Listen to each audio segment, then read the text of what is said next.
qui demain mettra en une des nanas qui n'ont jamais la parole nulle part et qui disent nous on a décidé face à ces actionnaires qui ont décidé de nous assassiner au coin d'une rue sombre. On est confronté à une situation financière qui est très difficile, qui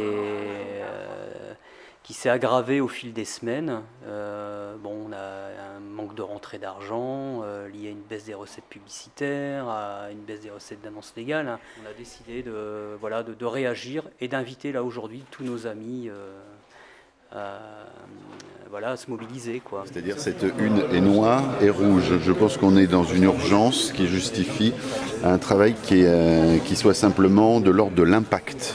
C'est-à-dire que en fait, toute la couve est redessinée, même le logo. On a l'impression que c'est une impression qui a été faite de façon artisanale et c'est faire référence à l'affiche militante, à l'affiche qui a eu son rôle fondamental dans les années 60 et au cours de l'histoire. Alors, Liberté Hebdo est né il y a plus de 20 ans, est né en 1992. Il est né en réaction déjà à la disparition du quotidien Liberté. Je rappelle le quotidien Liberté qui lui-même était né il y aura 70 ans en 2014, c'est-à-dire en 1944, en septembre 1944, à la libération du Nord-Pas-de-Calais, fondée par des résistants communistes. Et Liberté Hebdo, il a poursuivi cette histoire. Il est né en 92 quand notamment les responsables communistes de l'époque, dont Alain Bocquet, Annick Matiguello, un certain nombre de responsables qui ne se sont pas résignés à la mort de Liberté, ont dit on va continuer. Et ils ont relancé ce titre à travers une forme hebdomadaire. On a besoin d'un journal comme Liberté parce qu'actuellement c'est le seul qui détonne dans le paysage médiatique, qui est capable d'apporter un autre son, une autre parole, celle justement des gens qui sont souvent écartés par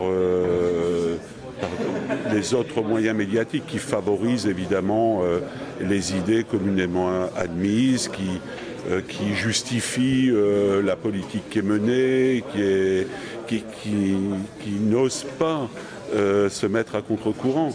Liberté Hebdo, c'est un journal communiste, mais pas seulement, c'est un journal qui garantit, dont l'existence garantit le pluralisme de la presse dans le Nord-Pas-de-Calais. Au-delà de nos situations personnelles à nous, évidemment, cet aspect-là existe, nous les salariés du journal. Je pense sincèrement que la disparition, si elle devait arriver, la disparition de Liberté Hebdo dans le paysage médiatique du Nord-Pas-de-Calais laisserait un grand vide. On est justement là en train de travailler, comme je disais, pour l'édition de la semaine prochaine, à des papiers maintenant plus de fond sur ce qu'on a peut-être tendance à appeler un peu vite la crise de la presse écrite. Elle a des causes qui sont aussi politiques.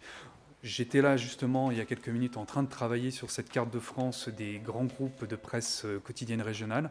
En gros, ils sont 6 ou 7, on connaît toutes les restructurations, on sait que les banques maintenant entrent dans le capital de ces grands groupes de presse.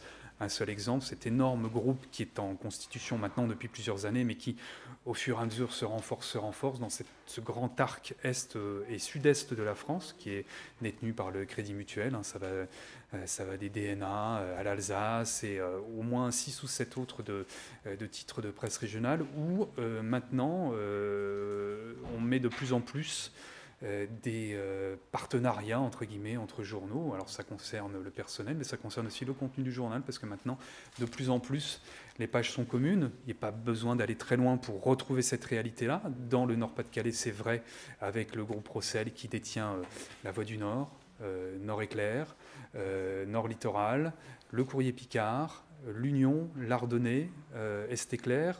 Je ne pense pas en oublier, mais la liste est longue. Voilà. Très concrètement, aujourd'hui, ce qui peut nous aider, c'est de s'abonner, déjà. Première chose. Deuxième chose, les abonnés peuvent proposer l'abonnement dans leur entourage, mais également donner de l'argent très concrètement aujourd'hui pour nous aider à ne pas mourir, parce que c'est ça dont a besoin Liberté aujourd'hui, c'est de l'argent très vite pour mais également on peut également aider Liberté Hebdo déjà en s'impliquant dans cette bataille-là, en venant nous rejoindre. C'est pour ça qu'on organise cette première réunion pour décider ensemble de ce qu'on peut faire. Tous ceux qui ont envie de sauver le titre, de le développer, ils peuvent venir nous retrouver et s'impliquer.